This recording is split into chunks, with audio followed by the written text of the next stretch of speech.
I've lived in West Vancouver my whole life since I was a small child. Born and raised. I've lived in West Vancouver my whole life.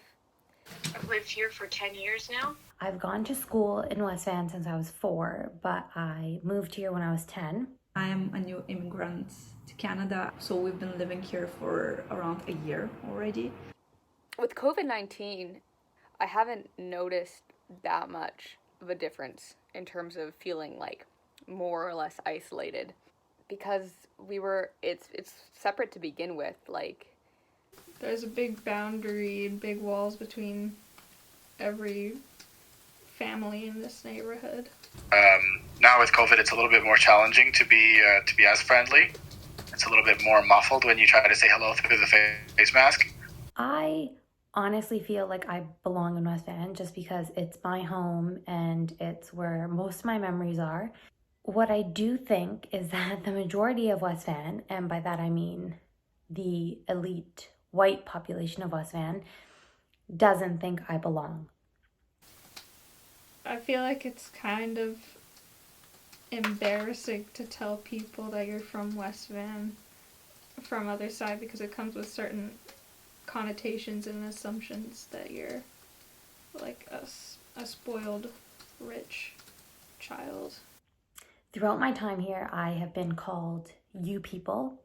I've had people insinuate that I came from somewhere else, as though it's impossible that I've been here my whole life.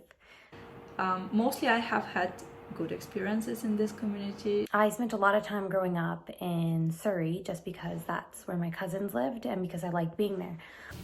I used to live in the British properties, and I really wanted to go door to door trick-or-treating. And I remember spending every Halloween there because they would get all the houses decorated, and it was just a really great community to be a part of, and I never really felt that as much here.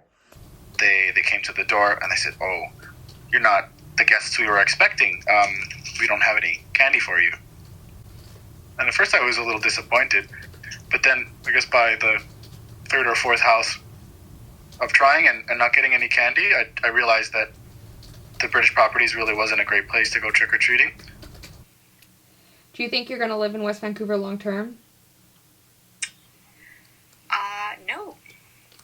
This feels like the place where my parents live, but not where I could possibly see myself living in the future.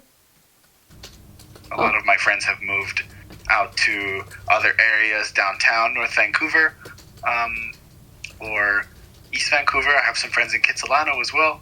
Those just seem more like places for younger people with up-and-coming inspiration. It's not a place to really innovate or create or get together with friends or young people and start something new. It's a place to display what you already have.